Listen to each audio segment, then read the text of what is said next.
Magandang gabi. Ngayon po ay October 31, 2025 at ngayon ay alas 7:58, mag-alas 8. Ang ating pag-usapan ay si pinakamahalagang tao sa Pilipinas sa ngayon para masawata ang tinatawag na flood control robbery. Okay? Na ginawa ni na Bongbong Marcos, Romualdez Martin, kasama o kasabwat nila ang kanilang arkitekto sa pagnanakaw, sa pamamaraan ng proyekto sa flood control at multipurpose building na si Saldi Elizalde Co na taga Bicol. Sinira niya yung mga dangal ng mga Bicolano. Akalain mo naman mga Bicolano palang magnagnakaw. Ang daming mga Bicolano na nagnakaw sa pamahalaan natin. Andiyan na yung sino to yung na may yung isa pang Bicolano na contractor si Highton Construction. Ang pangalan si Kito Ko, si Christopher Ko, kapatid ni ni Saldi Ko. So tsaka may isa pang sino pang isang Bicolano na nakalimutan kong pangalan. Mamaya malala ko yan.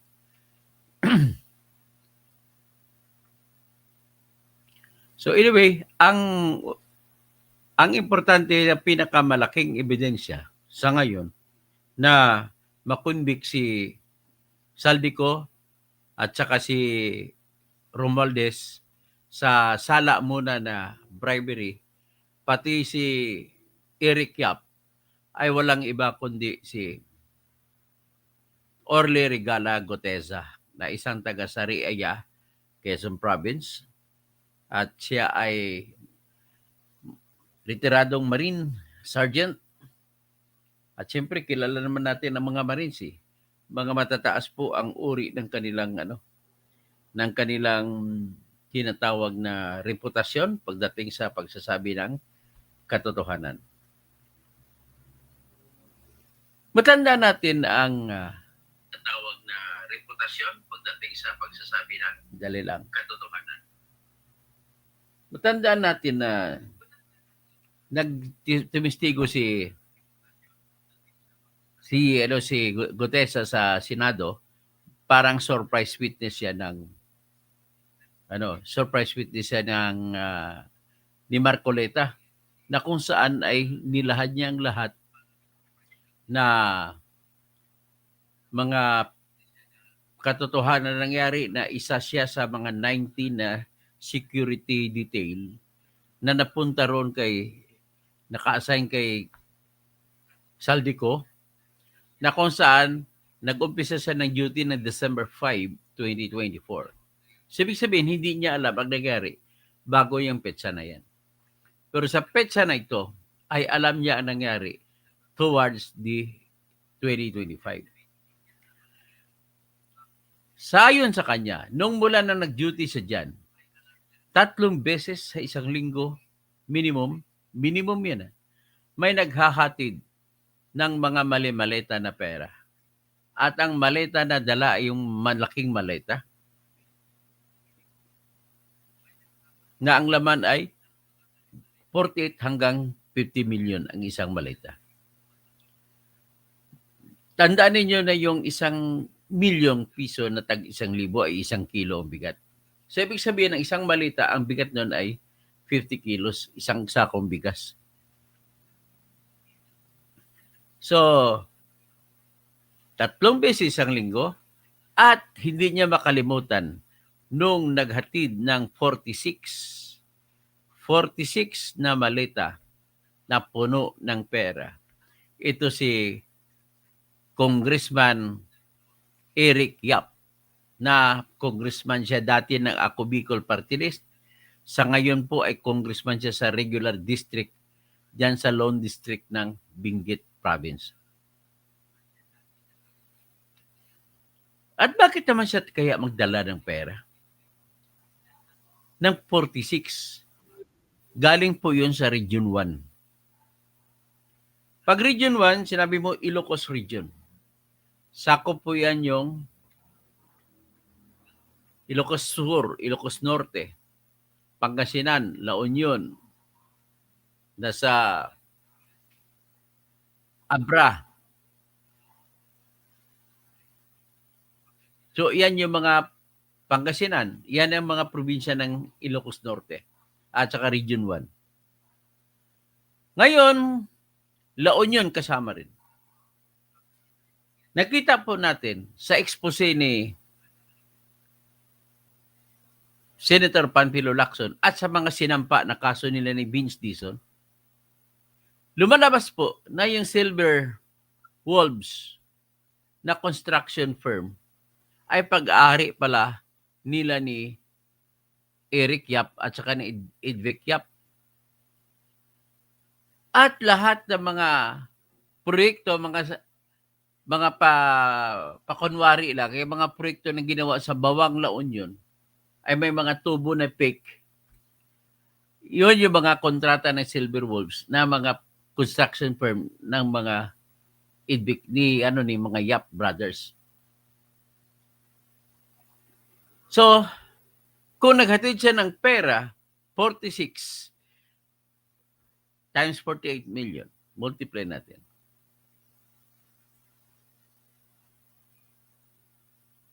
$46 times 48 million.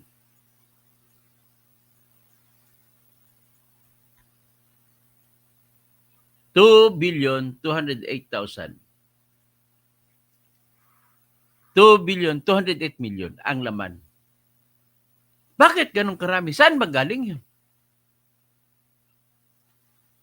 Ngayon, ibig sabihin po, magkano ba ang dami palang kontrata ng Silver Wolves na nakuha doon sa Bawang La Union lang? Sinong kakutsaba na dyan? Siyempre, mga congressman dyan sa La Union. Isa na dyan si Congressman Paulo Ortega. Bumabanat kayo kay Sara, ay numero 1 kawatan naman pala kayo. Ganon din si Saldico, bumabanat kay Sara sa 125 million na confidential fund, dapat na magpaliwanag, hindi man lang paliwanag. Siya bilyon-bilyon pala na nakaw. So, ito si Gutesa ngayon. Nakita niya lahat na yan sa mata niya. At siya'y nagtistigo. Tinanong siya sa lahat ng mga kanyang sinabi. Tinanong siya ni Erwin Tolpo, tinanong siya ni Marcoleta, tinanong siya ni Bam Aquino, ni Bato. Dami ng tanong sa kanya, nasagot niya lahat. At ang mga sagot niya ay naaayon po sa ugali ng tao. At naaayon po, tuloy-tuloy po yung kanyang kwento. Ibig sabihin, alam na alam niya sinasabi niya. Detalyado pa kung magkwento. Pag detalyado magkwento, ay yan pong marka na nagsasabi ang testigo na to. Sa tagal ko ba naman naging trial lawyer? Cross-examination expert ako. Ang dami kong pinanalong kaso dahil lang sa cross-examination. Ang judgment call ko po kay Gutesa ay nagsasabi po siya ng totoo. Ngayon, may mga komplikasyon nakikita natin po kasi ang binira niya sa sinasabi niya ang lugmok doon ay walang iba kundi si Saldico at saka si Eric Yap at higit sa lahat si Romualdez. Bakit? Kasi nung matanggap nila ang pera doon sa bahay ni Saldico, doon sa 28 Lady Bug Street corner, Dragonfly, sa loob ng Valle Verde 6, ay bibilangin ng 2 tao ni Saldico na si John Paul Estrada at saka si Mark Titsay. Pagtapos bilang, dadalhin ngayon sa bahay na isa pa ni Saldico doon sa Horizon. Yung tinatawag na Horizon, yun po yung tinatawag na Shangri-La Building. Mataas, 56th floor, dyan siya nakatira. at yung pinakamataas. Yung 56th floor, yan po yung tinatawag na penthouse. So pagdating naman nila doon, sinasabi ni Marine Sergeant Gutesa, inaakyat nila yung mga nakuha ng mga dala galing sa Valle Verde 6. Pag-akyat doon, yung particular na delivery na dineliver ni Eric Yap, ang 46 sinakit nila, pagkatapos binaba nila ang 35. At dinala naman nila sa bahay ni Martin Romualdez sa 42 McKinley Street, Forbes Park, Makati. O walang kawala si Kwan. Alangan naman kahit sino nakatanggap doon, paulit-ulit ginawa, na ibig sabihin, solid na yan ang ebidensya na sasabihin na napunta lahat kay Romualdez. So sa ganon, napatunayan natin na solid ang ebidensya laban kay Saldico, laban kay Romualdez, at laban kay Eric Yap. Ang kaso nila lahat lang kasi hindi naman natin alam kung anong kontrata yung involved doon, pwede na silang i-convict sa tinatawag na sala na bribery. Ganun lang po yung kasimple.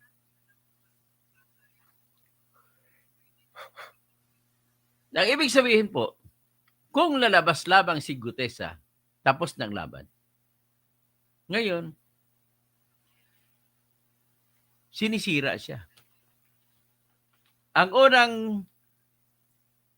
dahilan kung bakit siya sinisira ay yung lumabas yung abogado na sinasabi ng notaryo sa kanya at sinabi po na ang kanyang notaryo, ang kanyang pirma ay hindi pirma ng abogado. Anong epekto niyan kapag piniki-piki ang pirma ng abogado? Doon sa papel. Of course, analyzein muna natin. Si Gutesa ay magpapanotaryo ng kanyang salita. Alam naman niya yan na kahit saan ka lang notaryo publiko pupunta, kahit sino tatanggap yan, basta magbayad ka lang sa notarial fee. Bakit naman sa dinami-dami ng abogado, ba't doon siya napunta kay Attorney Pichi Espera? Wala, hindi niya na pwede. Nagkataon lang, yun napuntahan niya. Nang ibig sabihin, kung nagkataon, paano ngayon mangyari para sasabihin na piniki ni Espera, piniki ni Gutesa ang pirma ni Espera? Para mapiki mo yun, kailangan mo na may hawak si Gutesa na stampad. Paano magpagawa ng stampad? Mahigit sabihin na paggawa ng stampad, abutin ka niyang mga 4 na oras. Kung magaling ka, mag-ukit. Saka pupunta para paggawa. Nandun sa Recto, ang daming nagagawa dyan. Pero doon sa Quezon City, wala. O Manila, wala rin. Just sa Recto lang. So ngayon, dapat na matagal para maggumawa ng stampad. Maniwala ka bang na piniki pa? Kasi para mapiki ang pirma ni Attorney Pichi, ay dapat mayroon ka rin kasama na stampad. At bakit sa dinami-dami ng abogado, bakit dyan pa siya kukuha? O ngayon, ang isa pa, ang affidavit ng kahit sino ay tinatanggap kahit saan. Kahit sinong abogado, importante sa abogado magnotaryo, magkapera. At walang pakialam ang abogado ng notaryo kung totoo man o kasinungalingan ang laman ng affidavit.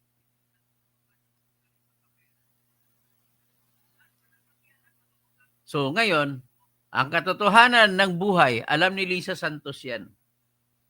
Alam ninyo lahat yan. Mga pag-reakan sa channel ko. Alam ninyo lahat yan. Na ang mga abogado na nagnotaryo ay hindi sila ang pumipirma. mga tauhan nila. Bakit? Marami akong alam na gano'n. Siyempre nagnotaryo din ako nung araw. May tanong ako, ang abogado po ay wala sa kanyang opisina lagi. May hearing, may meeting, ang iba may opisina pinapasukan, nang ibig sabihin, wala siya diyan sa kanyang opisina sa notarial office halos lahat ng oras. Paano siya nakapirma? Kailangan kasi ang kita ng notaryo publiko. Sapat na ibubuhay sa pamilya ng abogado yan. Kaya, kung pwede ka na magnotaryo, magnotaryo ka na. Ang laki rin kasi kinikita. Kung ang inotaryuhan mo ay bentahan, nakabase sa 1%. Eh kung bentahan may pumunta sa'yo, attorney, panotaryo ako, ano ba yan? Deed of sale po, lupa, anong kwan? 20 million po ang bilihan. Kung 20 million, 1% diyan mapupunta sa notary publiko. Now, what is 1% of 20 million? 200,000 pesos. Kahayang-sayang, di ba? Ngayon, sa ordinary affidavit, normally 100 pesos. Nagpanotaryo si Gutesa. Ang dami-dami mga notary publiko. Minsan dyan, iba nagtatawag-tawag pa. Bakit kay Gutesa ka pa pupunta? Kay kay Attorney Espera, Pichi Espera. So, with that alone, the story of that alone, hindi na papayagan na mangyari na si Gutesa ang may motibo at naggumawa ng pamimikit ng pirma ng abogado. Imposible yan. In other words, invoking the doctrine of innocent person, hindi mo pwede sabihin na si Gutesa ay namiki ng pirma. Napeke siya. Ganun na kasimple. Nakakala niya, abogado pumirma. Yun pala, staff ng abogado. Huwag ka na dyan, Attorney Pichi, madidisbar ka. Sinasabi ko lang sa iyo, madidisbar ka. Paano nangyari na hindi mo pirma tapos ang stampad mo nakalagay? Ang silyo mo nakalagay? Hindi pwede po mangyari kung hindi mo pwede mangyari kasi dyan inutusan mo, so consent mo. Nevertheless, whatever it is, hindi na mahalaga na peke man o hindi ang pirma ng notaryo publiko sa affidavit ni Gutesa. What is important is, ang laman nun ay kanyang ginawa, walang kinalaman yun ang laman kumpara sa peke man o hindi peke ang pirma ng notaryo publiko. Pangalawa, binasa naman niya na nakasumpa naman siya sa harap ng Senado. Tinanong siya, do you swear to tell the truth, the whole truth, and nothing but the truth? Yes, I do. Wala na. Hindi na kailangan ang notaryo. Hindi na kailangan tapo na yun. Kung ang purpose mo lamang ay maipasok mo, maitatanggap na bilang ebidensya, ang lahat ng sinabi, hindi na kailangan notaryo. Magiging kailangan lamang ang notaryo na lehitimo kung hindi siya nagsalita. At sinabi, isusumiti ko lang po aking notary affidavit. Kung ganoon lang, wala. Hindi na pwede gamitin ang affidavit. Pero sapagkat nagsalita siya, ay magagamit na ngayon ang kanyang mga sinabi na nakasulat dun sa transcript of stenographic notes. At kung magagamit na, dapat gamitin na nila, ikaso na nila laban kay Romualdez at laban kay Saldico at Eric Yap. Bakit? Ano bang kinatagalan? Gumagawa lamang kayo ng kwento na kesyo hindi pwede magamit dahil takot kayo. Part of your plan, part of your defense plan na hindi makasuhan si Romualdez. Ganun lamang po yan.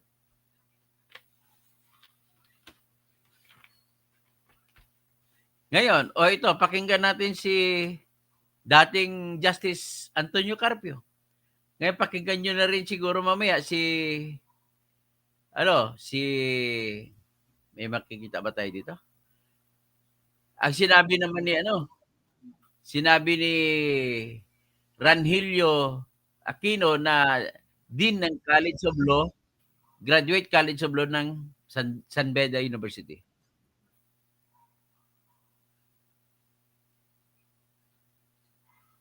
Tsaka pwede rin natin pakinggan si Mike Defensor kung paano nangyari. Okay? So pakinggan muna natin si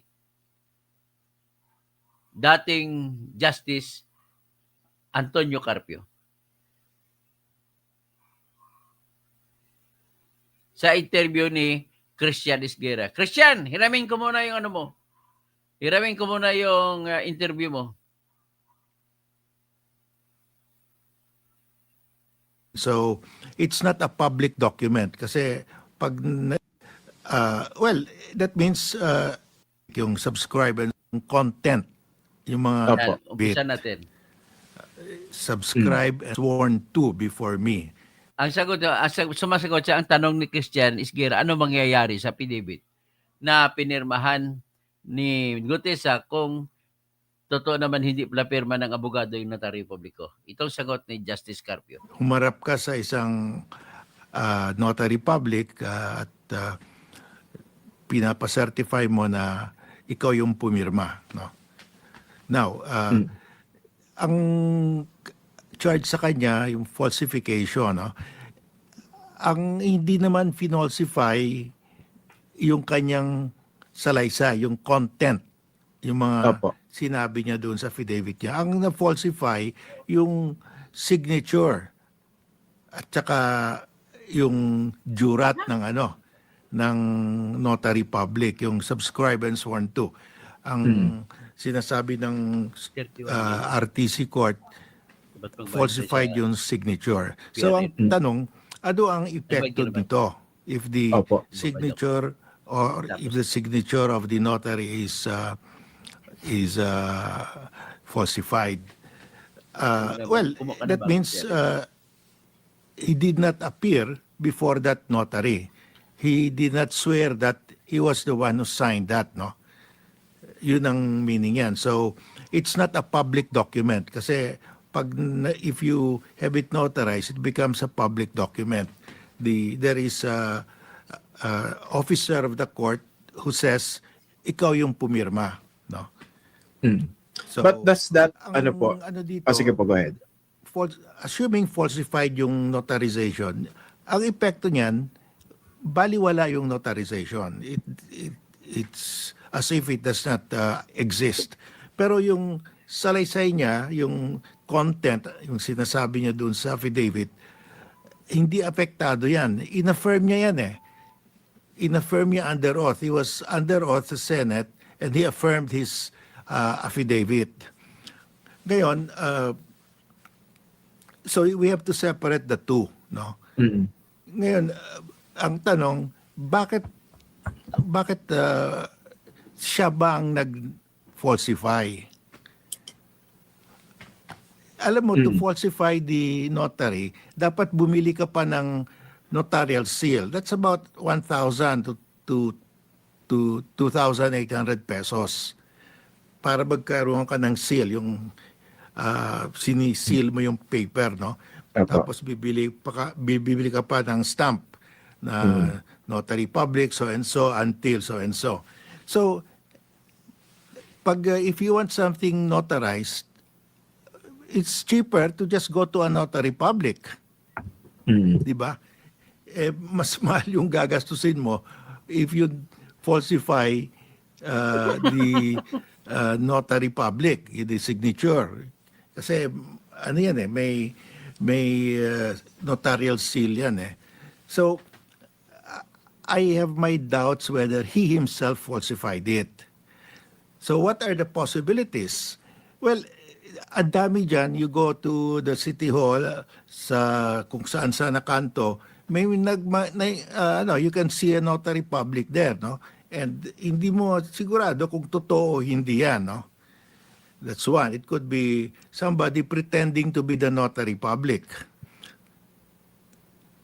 Second, siya mismo raw ang pumunta sa office ng notary. Eh di mag-testify siya na pumunta siya, binayaran niya, siguro may resibo siya, no?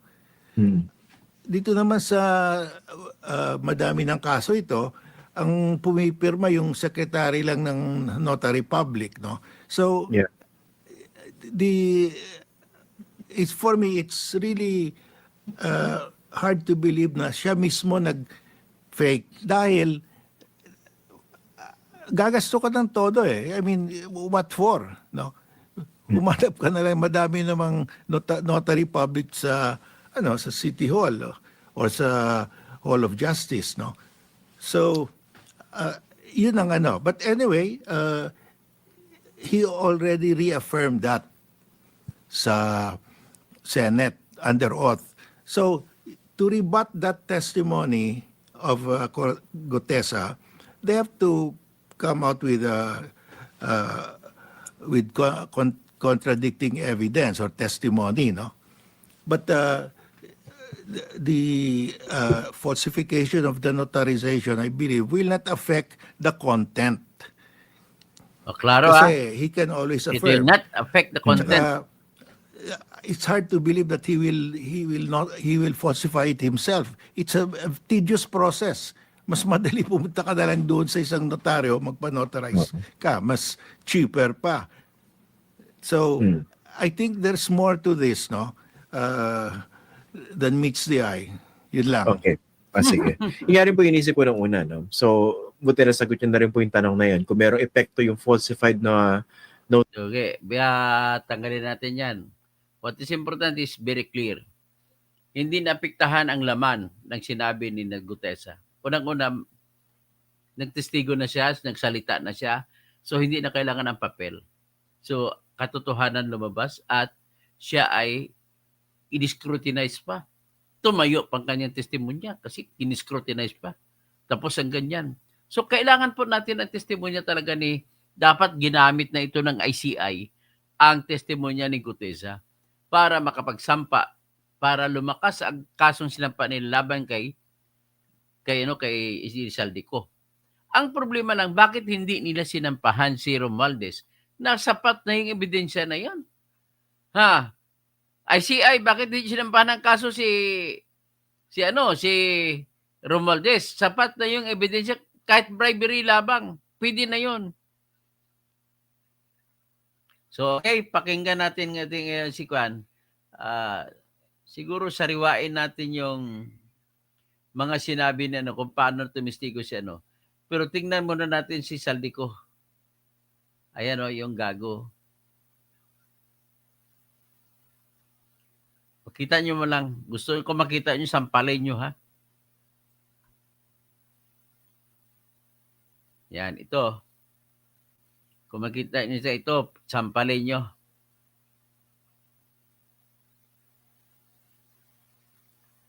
Oh, yung gago. Matandaan nyo, binabanatan niya si Sara noon. 125 million, kanya billion, no?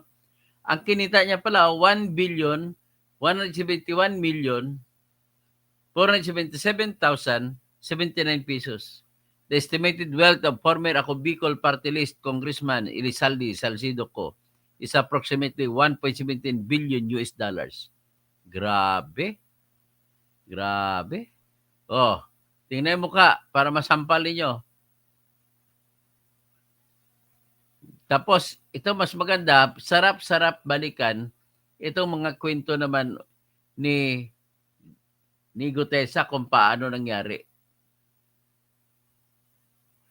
At pinanindigan din pala ni dapat patawag din si Mike Defensor para anong masasabi niya kasi pinanindigan niya rin. O ito muna, pakinggan muna natin si Gutesa. Si Gutesa po, ay wala naman siya makukuha rito kahit piso. So, ibig sabihin, kung nag-testify siya na wala makuha, ibig sabihin nagsasabi siya ng totoo. At pwede ba siya sampahan ng kaso? Pero nagtestigo pa rin siya, ibig sabihin totoo. At nilagay niya sarili niya sa balag na langanin na pwede siyang patayin. At yet nagsalita siya, kaya totoo po siya. Ito po siya. Pinagsamaan dahil pare-parehas kaming may pamilya at gusto lang naman naming ayusin ang kinabukasan ng bawat isa. Wala akong iniisip na kapahamakan para sa kanila, bagkos ang gusto ko lang, maayos ang kinabukasan ng bayan at lahat kami. Noong December 5, 2004, na-hire ako bilang security consultant sa Ako Bicol Party List or AKB kay Congressman Saldico. At nasimula ng duty ko kay Congressman Saldico. Bawat umaga, nagre-report ako sa BGC sa Horizon, sa Bonifacio Global City, kung saan nakatira si Kong Saldico. Nako. Tuwing may duty at detailed ako sa basura, it means itong basura, ito yung box ng pera na pinag-uusapan natin sa kasalukuyan. Mr. Gutesa, mag-stick ka lang sa binabasa mo. Huwag ka nang nag-a-adlib. Ay, Kung ano yung nandito, basahin mo lang. Yes, Your Honor. Tuwing may duty detail ako sa basura, pumupunta kami sa 28 Ladybug Corner, Dragonfly, Valle Verde 6, Pasig City. Tagabuhat lang ako ng malita ng basura. Ang ibig sabihin ng basura ay malita na may lamang pera. Ang bawat malita ay may lamang humigit kumulang 48 million pesos.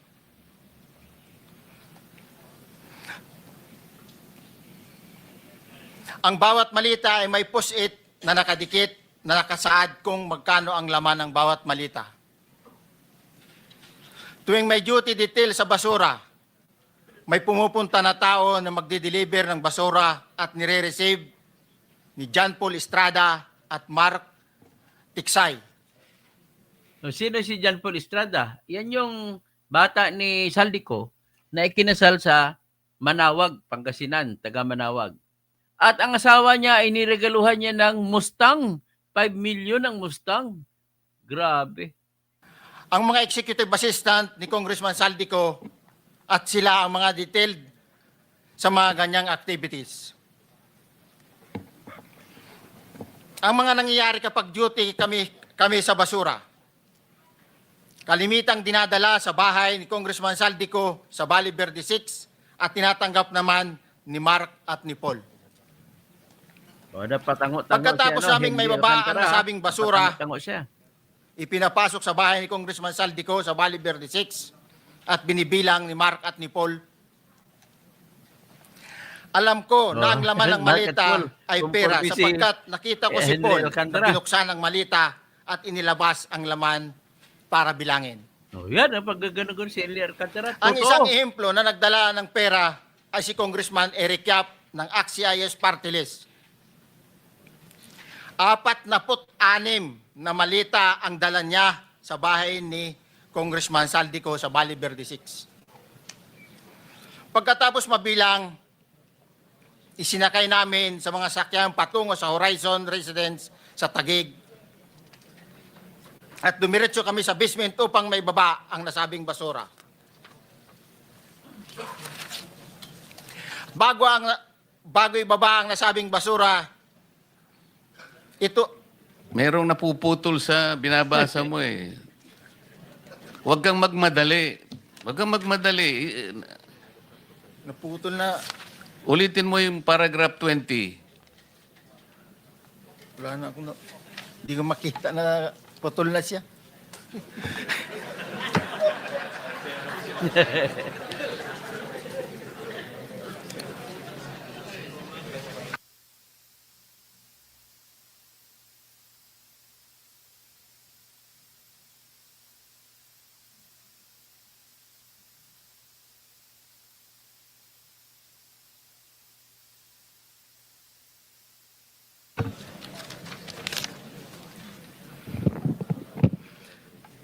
Pagkatapos, mabilang ang sinasakay namin sa mga sakyang patungo sa Horizon Residence, Taguig.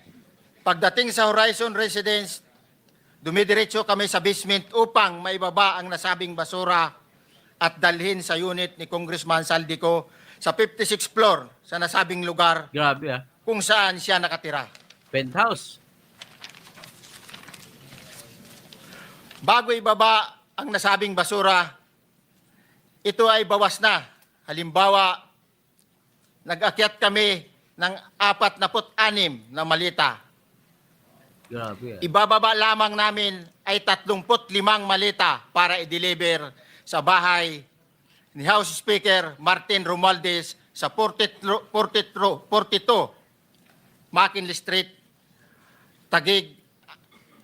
Ang labing isang malita ay naiwan sa taas ng 56th floor sa Horizon Residence. Humigit kumulang 3 beses ako mismo ang nag-deliver ng basura sa bahay ni Congressman Saldico, sa Horizon Residence at sa mga bahay ni Speaker Romualdez sa 42 McKinley Street, Taguig. Mas maraming pagkakataon na nagde-deliver kami ng basura sa bahay ni Speaker Romualdez at sa bahay ni Congressman Saldico dahil iba-iba kaming mga nakadetailed na close-in, backup at advance party na nagkakaroon ng rotation. Sa huli, ako po ay nagnanais na mapasailalim sa Witness Protection Program dahil alam ko po nanganganib ang buhay ko at ang aking pamilya sa ginawa kong paglalahad na ito. Sa katotohanan na ang lahat ay nilagdaan ko, ang salaysay na ito ay kusang loob at walang anumang pamimilit at bunsod lamang ng hangarin matulungan ang ating bansa. Ito po ay nilagdaan ko, Your Honor. Thank you, Orly. Before you proceed, meron lang ako ipapakitang litrato sa iyo. No? Yan, I-confirm mo, kasama na rin si Bryce, kung yan ba si Paul na binabanggit mo. I confirm, Your Honor. Yun nga po, Your Honor. Siya po. Okay, so So dito, Yeah, for the si record- Bryce ay tinanong, si Gutierrez at tinanong, pareho sila nag-confirm na iyan nga si John Paul Estrada na taga Manawag. Na nang ikinasal sa Manawag, ang kanyang misis ay niregaluhan niya ng Ford Mustang. andito po yung litrato nung binabanggit na si Paul. Ang Estrada. pulyado nito. Paul John Estrada. John Paul Estrada, di ba? Yes, Your Honor. Sige. Thank you very much. You may continue, Senator Marcoleta. Thank you, Mr. Chair. Mr. Gutesa, dito sa iyong paglalahad ay gumawa ka ng isang paghalimbawa. Inihalimbawa mo si Congressman Eric Yap, ngunit isang tagpo lang yun eh. Ikaw ay na-hire ni Representative Saldico, sabi mo rito, ay December 5, 2024 pa. Yes, Your Honor. Sa pagkakaalam mo, mga ilang beses kayong gumagawa ng bagay na ito. Ibig sabihin, yung pagdi-deliver ng pera, sa natatandaan mo, gaano kadalas ang pagdi-deliver? Kasi ang ginawa mo kanina ay isang example lang. Pwede mo bang ipaliwanag? Your Honor, minsan kasi pag-duty kami, ang actual ko na delivers talaga sa bahay ni Congressman Romualdez is 3. Tapos pag may duty kami, nagkakaroon ng detailed. Minsan namumonitor ko doon sa group chat namin, may basura tayo deliver. Minsan namumonitor ko siya is 3 times a week ang delivery doon sa Forbes, sa bahay ni Kong Romualdez. Yung pera minsan nanggagaling lang doon sa Horizon sa taas, ibinababa. Tapos may detail lang na tao, namumonitor ko naman sa GC namin. Kaya nalalaman ko yung movement ng tropa, kung ano yung sinasabing basura ng delivery.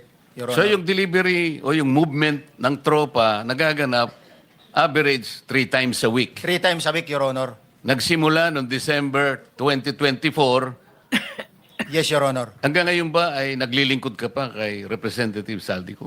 Sa kasalukuyan po ay nag-resign po ako noong August 5, itong taon po na ito. So, maliwanag ba ang ibig mong sabihin para sa kapulungan ito ay nag-a-average ng 3 beses sa loob ng isang linggo ang pagdi-deliver ng pera kay Representative Saldico at tuloy-tuloy naman doon sa bahay ni former Speaker Martin Romualdez sa ganong rate, ganong beses, 3 beses sa loob ng isang linggo. Yes, Your Honor. Magmula December 2024 hanggang ikaw ay mag-resign noong August 2025, this year. Yes, Your Honor. Mr. Chair, Senator Marcolita, short Yes. interjection. With the permission of Senator Marcoleta. Thank you, may proceed. Mr. Chair. May maibigay ka ba na pangalan? Kasi ang sinasabi mo lang ngayon, as far as you're concerned, during ikaw ay nagdo-duty, nagro-rotation basis yung duty, so pag wala ka, absent ka, iba ang nagdo-duty, iba rin ang nagtatanggap sa pera at nagdi-deliver. Am I correct?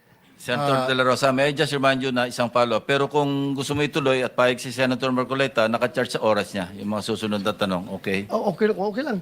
Okay lang. Sige boss, May- nangiram meron lang pa naman namang- ako sa iyo. Go ahead. Meron ka pa namang 4 na minuto pa mahigit yan. Yes, sir. So, sige. Very quick lang.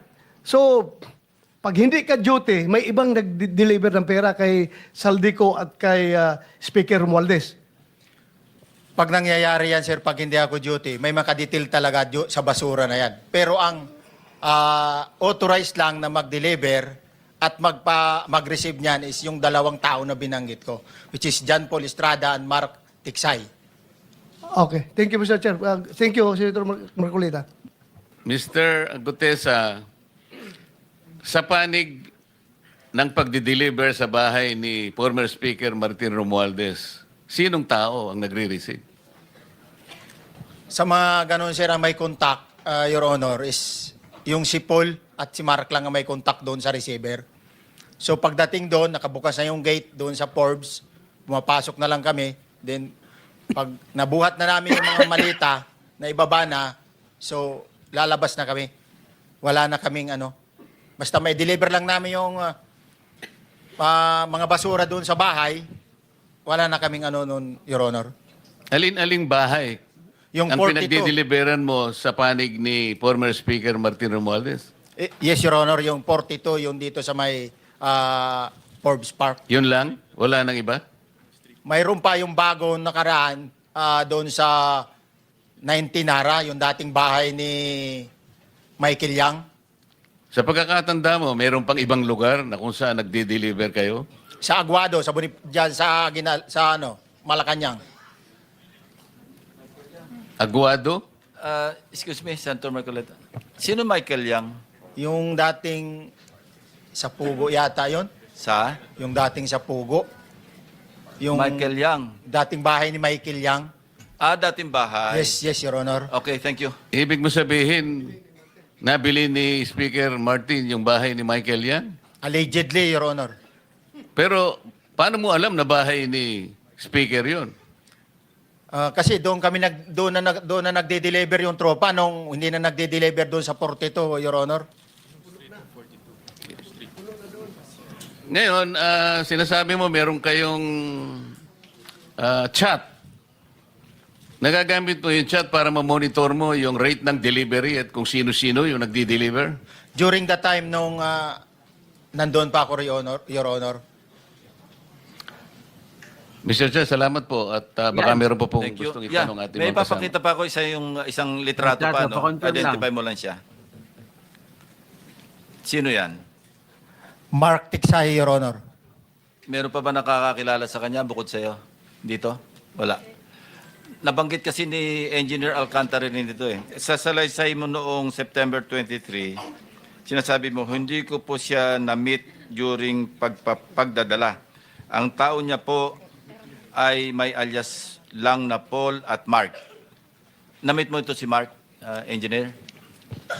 Sa Valle Verde po, once lang po. So, kinukonfirm na si Mark Texa ito. Mark po and Paul, karaniwan po. Ng, Okay. Thank you. Thank you, Senator Marcola. Mr. Chair. Hanggang dyan na lang. Klarong-klaro. Wala nang kawala. At saka lahat ng sinabi niya, nagsabi siya ng gano'n na malaki ang danyos may isasabi, may laban sa kanya. So mag-shoutout na lang tayo. At ang mensahe lang dito, kahit peke ang pirma ng abogado, ang testimonya ng Gutesa amang tumbak kay Saldi kay Saldi at kay Romualdez. Ang isang tanong ng bayan, bakit hindi kinasuhan si Romualdez? Sapat naman ang ebidensya. Ang ICI ba independent confidential investigation? Gregorio Babaran, hindi ka nakaintindi ng ebidensya. Kaya sa opinion mo, mali po ka, Jordan. Ang ebidensya po na sinabi ni Gutierrez ay sapat na para mag-convict kay Romualdez sa salang bribery. Bribery pinag-usapan, hindi yung actual na kada kaso. Okay, Cassandra Daisy, Gregorio, kaya matigil ang investigation dahil natataranta si Lacson. Nataranta si Lacson kasi gusto na kampihan si Romualdez. Ganun lang yan. Na gusto rin kampihan ni Gregorio Babaran. Walang nakitang ebidensya na konektado. Meron po, Pixie. Isa ka pa, sapat na pong sinabi ni maliban pa dyan sa sinabi ng iba pa. Tsaka dagdag pa niyan, ang ipaparis mo na ebidensya dyan, yung budget mismo na pinalaki. O pati si BBM, kargan yan sa David. So, Liza Marie Aguilar, Vicky De Leon, bakit di pinatawag si Paul? Dapat ipatawag si John Paul Estrada at saka si Mike Tiksay. Mark Tiksay. Siya pa. Sa taas tayo magsimula.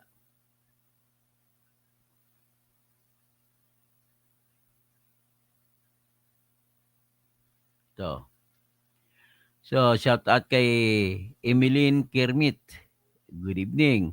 Kay Bernard Magtibay. Kay Misyas Silagan. Tapos kay Narciso Zabaris. Binana, busy. Tapos si Berje Piquero. Binana. Tapos Jagger Yarte. Hindi ko nabasahin yung comment. Pangalan na lang. Dragon Tiger. Tapos Berje Piquero, Dennis Causing, Haji A.R. Raman. Isasama mo rito yung mga testimonya ng mga engineers. Tapos na. Marie Rose, Lisa, Chrissy Brooks, watching.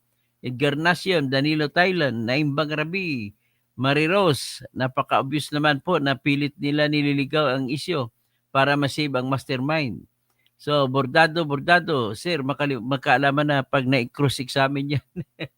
Pixie, Rockney Santiago, tapos Marie Rojas, tapos ang PM, tapos Gregorio Babaran, William Manansala, Yaismin, Naimbang Galdao, Miriam Tuerco, tapos si Tessie Rubijas, tapos si Gregorio Babaran, John Dubs, Warlito Viola, Marie Rose.